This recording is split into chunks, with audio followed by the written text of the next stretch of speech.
and I didn't want to. Yeah. Because it's a direct book telling people the way it is, and people don't really want to know always the way it is. How often do we get to hear one music legend spill the truth about another, especially when that other legend happens to be none other than Elvis Presley himself? And not just anybody is doing the talking. This is Pat Boone. But here's the thing.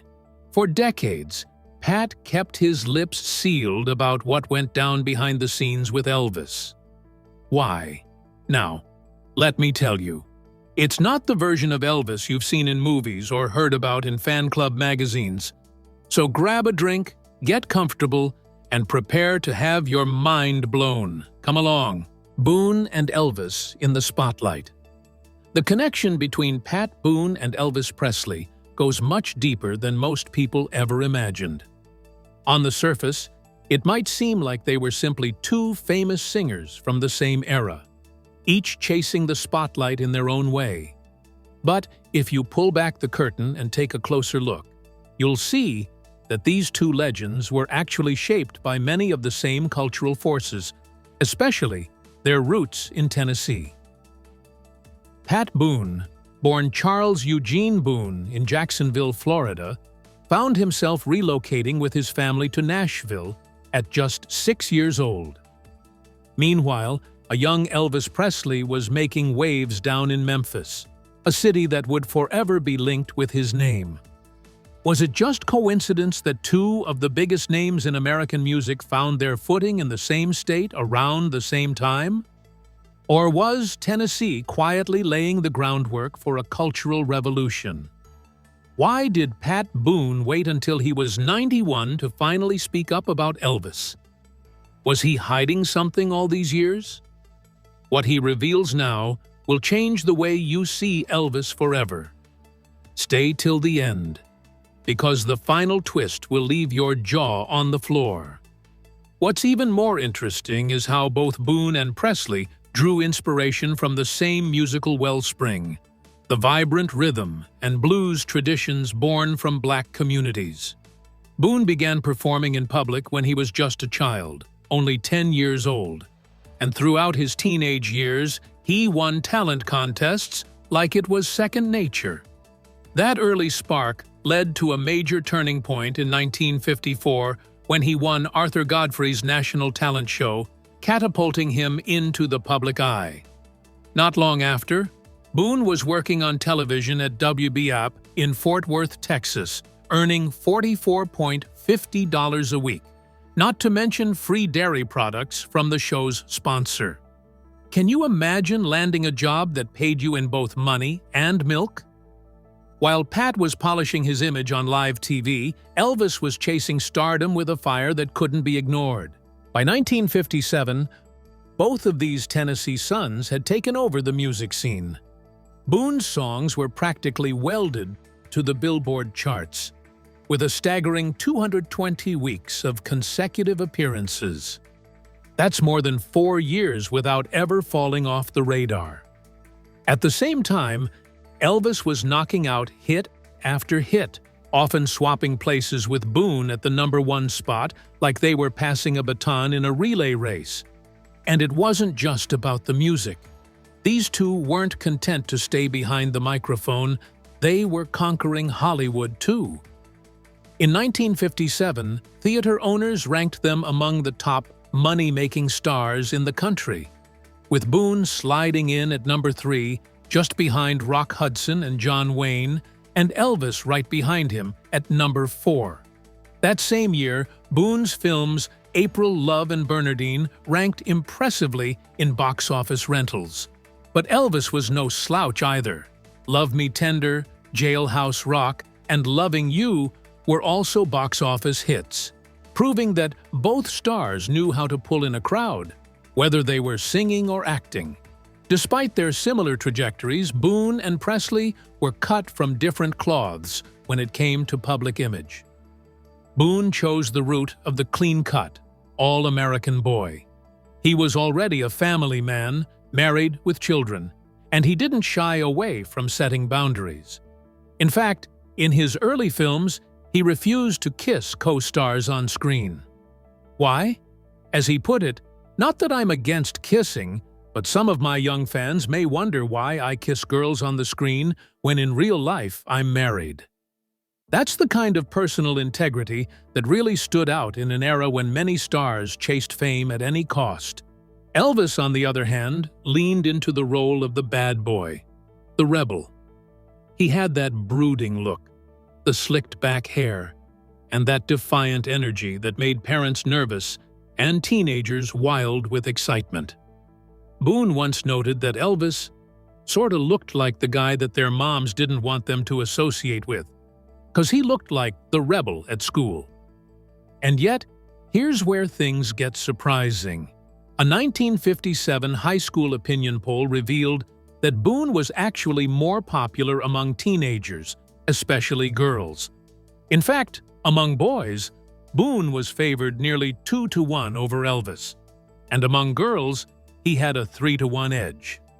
Who would have guessed? But perhaps the most heartwarming aspect of their story is that despite their public differences and the constant comparisons, Boone and Presley were never bitter rivals. Far from it, they were actual friends. During their days in Hollywood, they'd get together to play casual games of tag football.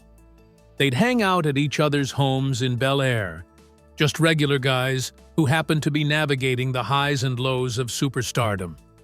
Isn't it kind of refreshing to know that behind the spotlight and the screaming fans, there was genuine camaraderie? So yes, the Tennessee link between Pat Boone and Elvis Presley goes way beyond geography. It's a story of two young dreamers who rose from the same cultural soil, shaped by the music and values of their time, who managed to reach the pinnacle of fame while remaining true to themselves and to each other. And maybe, just maybe, their story reminds us that success doesn't always have to come at the cost of friendship, and that even in the competitive world of showbiz, mutual respect can still shine brighter than rivalry. The myth of rivalry. Back in the 1950s, if you so much as glanced at a tabloid or flipped through a gossip magazine, you'd almost think Pat Boone and Elvis Presley were locked in some dramatic, never-ending battle for the soul of American music. The headlines were bold, the photos carefully staged, and the language, dripping with drama. "Rock and roll war erupts," they'd shout, painting a picture of two Tennessee boys trying to knock each other off the charts and into the history books. But was there really a bitter rivalry? Or was the media just stirring the pot because, well, that's what sold papers? According to those who were there, especially Boone and Presley themselves, this so-called battle was more fantasy than fact. A storybook clash created more in editors' rooms than in recording studios. People close to the situation said that the media, hungry for conflict and eager to pit wholesome against rebellious, pushed the narrative like a soap opera. One moment, it was Elvis, the hip-swinging heartthrob. The next, it was Boone, the church-going crooner with the perfect smile. In October 1956, Collier's magazine even ran a piece titled "Rock and Roll Battle," suggesting that Presley's time at the top was already running out, thanks to Boone's clean-cut charm. And just a few months later, a pollster named Eugene Gilbert claimed that Elvis's approval among teenagers had plummeted from 35% to 21%. Meanwhile, Boone was moving up strongly, they reported, landing at nearly 13%. Was this shift real, or just another twist in the media's invented storyline? Even Frank Sinatra, never shy with his opinions, tossed his hat into the ring. Through Variety magazine, he said Boone was the better singer, praising him for his versatility and for being able to sing different kinds of songs. Not to be outdone, Newsweek devoted 4 full pages to Boone in August 1957. They called him a pasteurized, Simonized young man, the kind of performer who could supposedly save American culture from the wilder elements of rock and roll. Imagine that. The press wanted parents to see Boone not just as a singer, but as some kind of cultural shield against Elvis's dangerous sway over the youth. The San Francisco Chronicle even went as far as to say that moms and dads should steer their kids toward Pat Boone because he represented a clean triumph of honest performance over phony showmanship. Can you believe that? But what was really happening behind the curtain, away from the flashing bulbs and bold headlines? As it turns out, Boone and Presley didn't see each other as rivals at all. In fact, they had what many described as a quiet but genuine mutual admiration. During press conferences in 1957, Elvis reportedly didn't shy away from naming Boone as one of his favorite singers. That wasn't some PR spin. That was Elvis being candid. And Boone? He also had kind words for Presley. He once said, "Elvis is very exciting vocally. I like a lot of his rock and roll records." Doesn't sound like someone sharpening a dagger behind his back, does it? In a 1958 interview on the set of King Creole, when a reporter asked Elvis about his favorite singer, his answer was simple and direct: Pat Boone. He went on to say Boone had a fine voice and might be the most versatile singer in the business at that time. It's worth asking, if Elvis himself was openly praising Pat Boone, why were the magazines so desperate to pit them against each other? The answer, at least from Boone's side, was that the rivalry never existed in the way people were led to believe. He once said he had no idea how the whole competition rumor even got started, especially since, in his words, they didn't really have the same kind of audience. Boone was known for his squeaky clean covers of R&B hits, often adapted to suit white middle-class audiences. Elvis, on the other hand, was the firebrand who blurred racial lines in music and brought a raw, new sound that made older generations nervous. Their appeal overlapped a little, sure, but not enough to warrant a full-blown feud. And both of them? They just didn't take the whole press-manufactured rivalry seriously. Boone even joked that maybe they should settle the matter once and for all by fighting it out in Madison Square Garden. Of course, he wasn't serious. It was just his way of poking fun at the absurdity of it all. According to those close to them, both stars saw themselves more like friendly competitors than enemies. They were two lucky kids from Tennessee, each riding a wave of fame neither could have predicted, and both knew there was enough room in the spotlight for each of them. So, when we look back at that era, what are we really seeing? Is it a battle between icons, or a media tale spun out of nothing more than image and marketing? The truth, as told by the people involved, was that there was no animosity, just admiration, humor, and a shared understanding that the press often needs a hero and a villain, even when the people themselves don't. And in this case, neither Boone nor Presley ever wanted to play the villain. They were too busy making music, signing autographs, and, most importantly, cheering each other on from opposite ends of the same wild, wonderful stage. Now, at 91 years old, he's finally ready to speak. And what he reveals about Elvis Presley will leave you stunned. So stick around till the very end, because the truth? It's bigger, bolder, and far more beautiful than any rumor ever told. At 91, Pat Boone finally tells the truth about Elvis Presley. Now well into his 90s, Pat Boone has found himself looking back with fresh eyes on a friendship that shaped not just his own life, but a major part of American music history. In recent interviews, Boone has opened up in a way he never quite has before, offering tender, clear-eyed reflections on his relationship with Elvis Presley. It's the kind of honesty that only time can bring. Not the sugar-coated fan magazine memories people usually expect, but the sort that surfaces after years of private thought and quiet conversations with oneself. Boone isn't talking from a place of gossip or spectacle. Instead, he's speaking like a man who's been through decades of both spotlight and solitude, and now chooses to share something real. And isn't that the kind of truth we crave more of these days?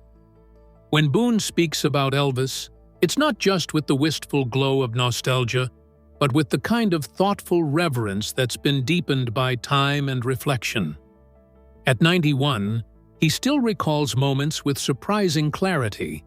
Yet what stands out most isn't the details, it's the insight. He once said in an interview that he believed Elvis was spiritually hungry. Not just tired from touring or weighed down by celebrity, though that was surely part of it, but empty in a way that fame couldn't fix. Boone described how Elvis would take pills just to fall asleep, and other pills just to wake up. He wasn't chasing a high, he was trying to feel normal. Boone believed Elvis was simply trying to fill a space inside that the world mistook for success, but was really a gnawing ache for something deeper. And honestly, isn't that something many people can relate to, even outside the limelight? To Boone, Elvis wasn't just the king in rhinestones and swagger. He was a man caught in a complicated whirlwind of brilliance, isolation, and unbearable pressure. Boone said that while the public marveled at Elvis's charisma and power on stage, very few paused to wonder what that kind of constant attention might cost a person. He spoke about how Elvis had everything: money, admiration, global fame. But what he lacked was the thing we all quietly long for: true, grounding connection. According to Boone, Elvis's struggle wasn't just about excess. It was about imbalance. Boone described him as someone surrounded by people yet lonelier than anyone could imagine. And when you think about it, doesn't it make you wonder how many of the world's biggest stars are privately carrying that same burden? Still, Boone's tone wasn't one of pity. It was admiration, too. Genuine, heartfelt admiration. What Boone respected most about Elvis wasn't just the voice or the look or the cultural impact. He admired the rawness, the unteachable, untouchable magic that lived in Elvis's artistry. Boone called it primal, that intangible thing that let Elvis bypass people's heads and go straight for their hearts.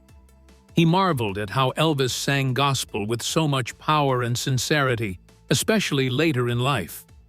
Boone remembered hearing Elvis sing "How Great Thou Art" and being struck by how it revealed a spiritual side that many people didn't associate with him. It moved Boone deeply because he saw a man searching, aching, praying through music. Isn't it powerful when someone you thought you understood suddenly reveals another layer?